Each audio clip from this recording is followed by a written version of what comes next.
My name is Ashil Abdoh, and I'm a full-time student at the City College of New York. What I'm here for, to put it simply, is research for Tenant Takeover, which is a project that I'm working on, which is involved in initiatives around the city, much like the one in your building, who are focused on basically taking control back from bad landlords and making it into community-owned housing. Yes. Precisely. Right. So that's me, and just if you could briefly state or introduce yourself and what your initiative is and does. For sure. So my name is Red Young. I am a tenant leader from Hell's Kitchen, and I work with housing conservation coordinators who organizes within Hell's Kitchen. But I also am the tenant leader of 438-440 Tenant Association. So that's my building and a conjoined building. We work together to basically try to take control of our building. Like Ashil was saying, we are trying to take control of the units, the entire building, whether we purchase it, whether we're given the rights. And we'll get into some of the details, but we've been trying to do this for at least 3 years now. And we've had predatory, bad landlord ownership for over 30 years. Our landlord was Daniel Ohebshalom, who is an infamously poor landlord. He was jailed for some of his crimes.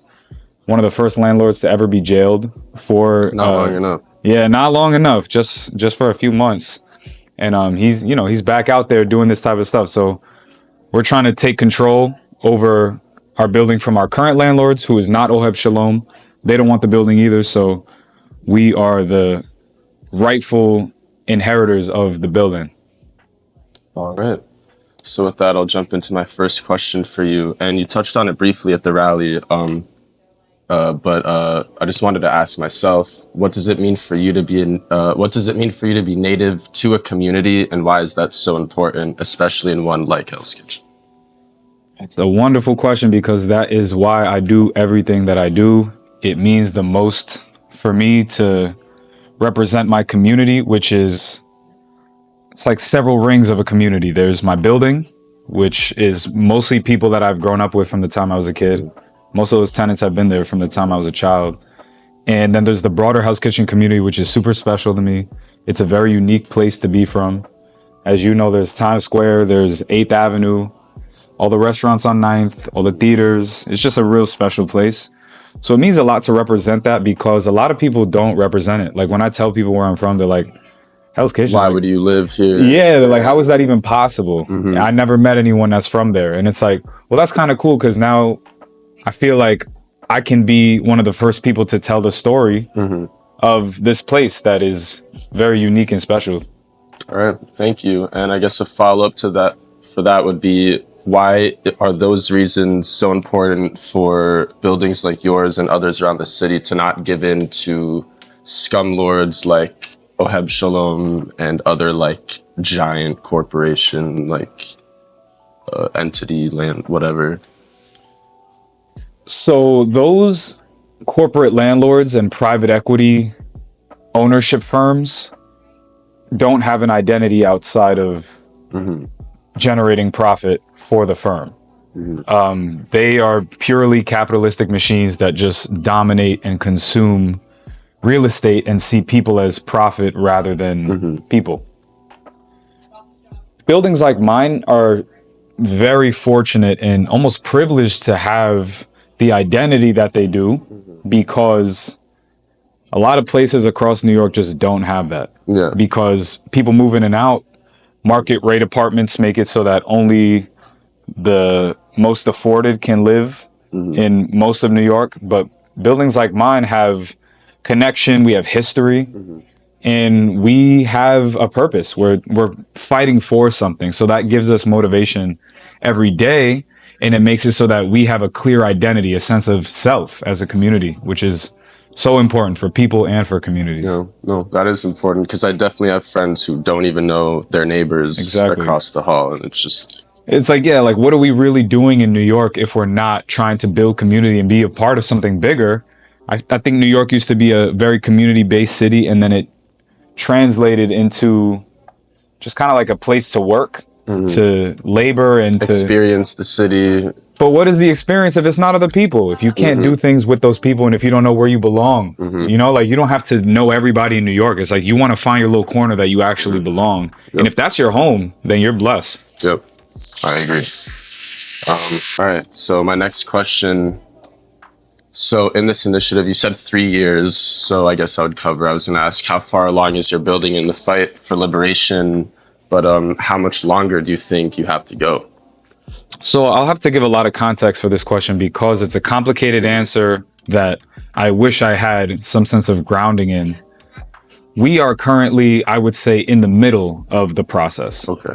So when we first started organizing, we first started to barter for more leverage. We were owned by the previous owner, and then he was jailed. We were put in a position where we didn't have any ownership for a long time. We managed the building fully on our own.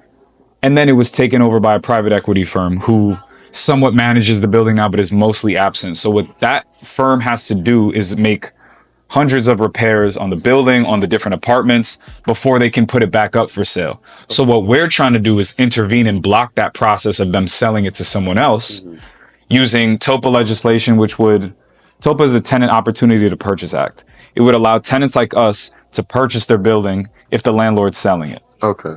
But the landlord can't sell it yet. So even if TOPA passed right now, we wouldn't be able to buy it because the landlord can't sell it yet. He has to make all of the repairs from HPD, from the city, before they can make this sale. Really? Yeah. So you wouldn't be able to be like, okay, we'll offer you a lower cost since it needs all these repairs, and then we'll just... I'm sure there's a way that we could negotiate it, but then we'd have to take on all the violations that they have to do anyway. So in the middle of that process, they're also, or they were the last couple of years looking for buyers. There are not many buyers that come by anymore. Right. They see that giant banner. It's very clear that this building is like infamous for all the violations. They know the history. People don't show up to... They're not going to get it without a fight. And they're not going to get a profit. Like that's...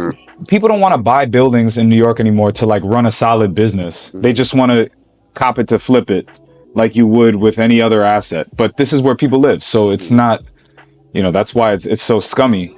But we are in the process now of partnering with community land trusts, which offer stewardship of the land under the building, which would give us the rights to the building. Okay. So we're trying to partner with the right community land trust that is going to give us the funding, give us the management that we need. And also we're trying to find financiers to help, you know, purchase and manage the building.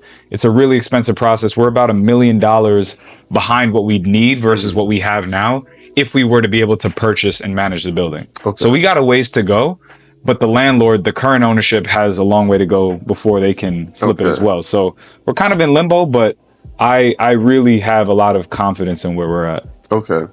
And aside from TOPA, there was another it was like called COPA or something? Yeah. If you could explain that briefly. That would allow the city to purchase the building and from a community perspective, allow tenants to live on their own terms. Rather than the tenants purchasing the building like individually, it would allow the city to sort of take over and manage for the tenants. It would create more affordable housing as well. They're very similar and both would be great. I'm more so of the TOPA tenant sort of initiative. I just trust myself rather than the city to handle some. Yeah. And you know, there's tons of examples, bro, of tenants across the city doing it themselves. So there was that one, the lady that was speaking at your... Claudia Waterton. Her and her tenants purchased the building from their abusive landlord in the Bronx, and they've been doing a great job with it. They are the model example of what you can do with tenant ownership. You know, this is their full-time job. Yeah. So it's better for it to be that, just to manage where you live rather than, you know, someone else remotely doing it, even if it is the city. Okay. Yeah. And I guess so you're halfway along in your plan. What changes would you need to see in policy to get closer to being done? I guess TOPA passing. So I can go a little deeper into what we need from TOPA. We need TOPA to pass into law to make it so that the landlord has to offer to the tenants if he's selling. That would be TOPA legislation. We also need TOPA funding. meaning that the government could give us, we're asking for $250 million for the entire New York State. Okay. To fund projects of purchasing it, of managing it, because if we get the legislation and all these buildings go for sale to the tenants, but they don't have the money to do it, it's almost a moot point. So we need the funding as well. Whether we get it through the government, whether we find, bank loans, like whatever creative ways we can find to get funding. There's tons of ways. I mean, there's a lot of money out there. It's just knowing the right people. We need those two things to happen. The government can do, legislation, New York State Senate can make that a reality. There are certain cycles that happen of, budgeting, passing legislation. But as of now, we haven't gotten TOPA to pass and we haven't gotten the funding. But, the more momentum, the more stuff like this, like it's just showing them that like this is something that we're capable of doing and we really care about it. And so do the electeds. Okay. I guess aside from funding, like would that help maybe set up little like workshops where you could teach tenants how to like manage their own type of like project and stuff? Does that already happen or? It doesn't happen nearly enough. And that is a great point. I think that's something that whether or not TOPA passes, whether or not any of this becomes a reality, it's like we need to learn how to do that no matter what. I mean, bro, we are at a turning point in society, in New York, in the housing market, in the economy, like whatever you want to look at it as. It could either go downhill or it's about to sincerely change. So people owning and managing where they live has to be a necessary skill, and it has to be taught by experts and by people who have experience doing it. So, the tenants that currently do it, some of the leaders in the TOPA space, DC has had TOPA since 1980. So there's tons of examples there of how to do it. I think it would be a great idea to have basic workshops, intensive courses, like ways to really tangibly teach people these skills. It's very, very important. That's a great point. And I think they just haven't really gotten to it yet because we're still at the grassroots of this in New York. But I mean, that's probably the most important thing is like, how do we do this once we actually get it? Okay. And guess I'll skip around here. So I guess if you were in charge and were pushing buttons, what are some like laws or bills you might pass? Like what are some of your options or like inputs? What would you do? As far as legislation, I think TOPA is the most that I really would push for. But in terms of strategy and trying to make this a reality, I think lobbying is, I know it's the most effective way to make legislation pass. I mean, the Real Estate Board of New York, which is our biggest opposition, has the ear in the pockets of all the politicians in New York State. New York State is run by the developers. They have a lot of money and they have a lot of different ways to appease the politicians by saying, we're going to build affordable housing, even though it's not really affordable. It's just affordable versus market rate. They're the ones who can get in the ears of the politicians and be like, yeah, we're going to give you all this money, just pass this. And we know politics is corrupt. But if you can appeal to politicians and educate them, if politicians were to watch this, they would have a sincere change of heart. It's not like they know this stuff. They're very disconnected from reality. From what I've seen, there's only literally one politician, Marcelo Martinez, who was at the rally, who I've heard and spoke to that has a grounded sense of reality when it comes to the housing market, when it comes to tenants, when it comes to the situation that we're in. Nobody really gets it. When I spoke to other politicians in Albany, I pulled random ones from coming out their sessions and I'm like, do you support TOPA? They're like, oh, what is it? I don't know. And I'm like, that's crazy you don't know about it. And I tell them about it. They're like, wait, I should support this. Like, do I? And I'm like, you tell me. Like, this is your job and you don't know if you support it or not. So it's like, if we were to just get, Republican, Democrat, like it doesn't matter. This is not really a political issue. It's a housing issue. It's a social issue. Everybody wants the housing crisis to be solved. And the way we can do that is if we convert existing affordable housing through warehouse units, rent stabilized units, and put them back on the market. No, it's not going to generate tons of profit, but it's going to solve problems that everybody wants fixed. So if I could get into the ear of more politicians, which is what I try to do every day, take meetings, make sure that they hear what I'm doing, what our tenants are doing, and show them that like this is something that should and really needs to happen. If we're being honest about it, like what are the solutions? We can't spend billions on building. This is the best way to do it. Yeah. Well, it's And if one they step got at a that- time, and then it'll trickle upwards rather than just build a bunch of giant buildings and hopefully people move into them. or Right, can exactly. The afford to. buildings already exist. Yeah. The units already exist, and people would be willing to pay rent stabilized rates. So it's just something that I think they need to get back to reality with. The finance chair of the New York State Senate was asking me, she was like, do you know about, we did something similar in the 80s in New York, and landlords sold their buildings to people and it was a disaster. The buildings fell apart. It was like, well, yeah, you were giving people with no skills and no money and no education about what's happening and with no connection to organizations. They had no partners. And these were buildings that were falling apart. Like And they used to set buildings on fire. Yeah, and- that's what I was gonna meant. That's during that whole like insurance scam. Exactly era. that. Yeah. So sometimes they would sell the buildings to people instead of burning them down so that they would bear the burden of all the disaster that was about to come. So she sees TOPA as something that's like similar to that. And she was like, well, what do you say to that? And I'm like, well, I think we've learned a lot from those lessons since the 80s. And now we have groups that are educated, that have experience, and we're more prepared than ever. It's a very different time than the 80s. And we need to take all the risks that we can. Okay, so would you say a lot of this lack in, like, I guess, awareness from politicians and just the public is basically just the lack of awareness that we are in a crisis? And how would you, or like, how could we make people more aware on a larger scale? People know that there's a housing crisis for the most part, especially in New York. Everybody rents. Everybody knows the rent is too damn high. Like there's nobody that's going to be like, hey, you know, I actually think it's not that bad.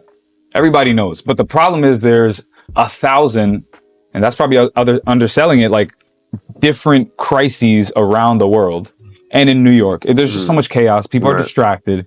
They don't know where to prioritize their efforts and attention. I think housing is the priority because it's the thing that underpins all of it. Yeah, well, you don't have a house. If you're secure and safe in your own home, then you can actually start focusing outwards and, like, you know. Exactly, bro. That's the whole point. Like you can start supporting others. If you're not a humanitarian, you can start creating art. You can start taking care of your family. Like whatever it is you want to do in your life. If you have your home and it's secure, we'll figure other things out. Yeah. But ultimately what, you know, we're trying to do with projects like this and activism and rallies is show people like this is a really big problem, but it's one that has a solution. So it's not just like, hey, let's yell and scream about it. Let's try to solve the problem together so that we can make life better for pretty much everybody. And I guess a quick closer. So the hard part is getting, you know, people, especially New Yorkers, to fight for a cause, especially if it might not come to fruition like in their lifetime. It's like, oh, what's the point if I'm not going to like directly reap the rewards? I guess, how would you combat that? Or do you think this will get accomplished in like the next maybe 20 years? Like people just own all their buildings. We got to figure this out in the next couple years. We don't got 20 years, bro. Okay. This whole thing is about to slip off a cliff. The housing market burst already in 2008. All the private equity firms bought up the existing units and homes across America. It burst the first time. This time it's not going to burst. It's like we've never seen anything like this. The last time there was even a recession or a dip this low was the Great Depression, and it could go even lower than that. So if we recover, that's great. But the only way we're going to do that is if we figure this out now. And New York has to figure it out quicker than anybody. 70% of New Yorkers rent. They're not going to be able to afford this. Who's going to move in here? Who's going to be able to actually live in and sustain New York if it's not the people who are currently here? And, you know, we're as gentrified as it gets right now. So there's no time to wait. 20 years from now, I think we'll start to see an establishment of community-owned communities. I think that will be the norm. I really do feel confident that this movement starts here, or, you know, it's kind of like bridging into the future where there will be community-owned homes, self-sustaining, autonomous communities. And I think it'll start in New York, and I believe it'll start in Hell's Kitchen. We have the most residents, the most renters in the city. Yep. and we're the most organized. We're doing this, like it's already happening. We just got to be consistent with it. But we don't have time to wait to flip that switch. Right. That has to happen now. You really think like 2 years is like... I think that's our window for making serious change when it comes to anything. And even 2 years, look how fast things go. Yeah. 2 years, I don't know where we'll be at politically. I don't know where modern tech consumption and life will be at with AI and with all the advancements and the convergences that we're having. I don't know where the economy will be at. I don't know any of that stuff. So since it's so uncertain, I have to think that ahead of that, if we're going to make serious change, it has to be really soon. Because otherwise, like, you stay stagnant, you know, the whole thing is going to collapse. All right. Is there anything else you want to add? Any more context, information, ways to support? Yeah. People definitely should get involved by obviously following, subscribing, and keeping up with the content that I create, but also listening to the stories of people that you know. What is their tenant story? What are your neighbors talking about? What are their concerns? What's going on in their apartment? Look at yourself in the context of a New Yorker and a renter. You have such a rich history of being involved in something bigger than you, which is like a community. But we don't really feel like that because it's like, well, I'm just dishing out rent. I'm just like seeing these people in the hallway. Sometimes I have an issue with my bathroom, but I keep hush about it. The super doesn't show up. It's like everybody has a little story. So the more you identify with that story, the more we can create this consciousness, this class consciousness of being together.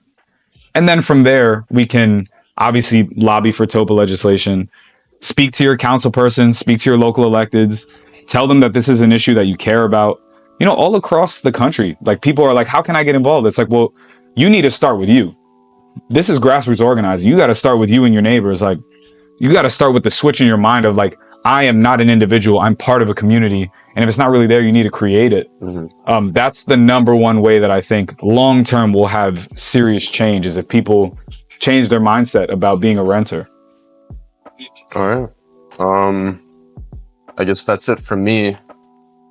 Yeah, I got a couple questions. You got a couple questions? Okay, yeah. Please, yeah. Why did you... And for context, you're also from Hell's Kitchen. Yeah. Well, like, it's like a weirdo. You're from Times Square. Yeah. But Times Square is also part of Hell's Kitchen. Yeah, exactly. I mean, like 20 years ago, it was, you know, practically like the same vibe was going on. It's a little different now. But yeah, a little different. And so is Hell's Kitchen. Like, everywhere in New York is really different. But Times Square is like the crown jewel of Hell's Kitchen, in my opinion. So how did you get involved, and why did you want to get involved in studying this? And tell us a bit of your story and background as a tenant and where you're from.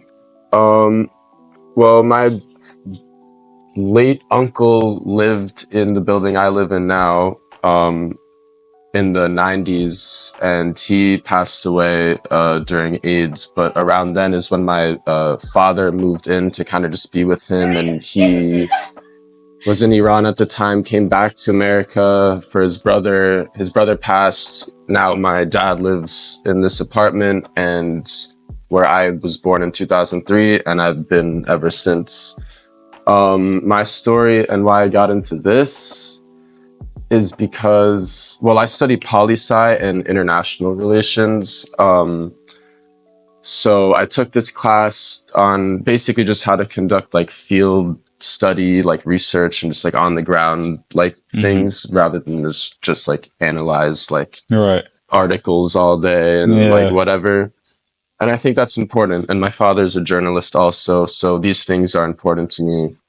And even though it's not directly related to what I want to do in life, I mean, I just feel like, you know, grassroots level issues are like where you make a change, because it's, you know, it trickles up. As I said, you can't change the whole story overnight. It takes like little time, effort, whatever. So, I mean, I guess, I don't know, I just want to expose myself to as much as possible in however much time I have on the earth, and see, you know, what all these things will help me do later down the line.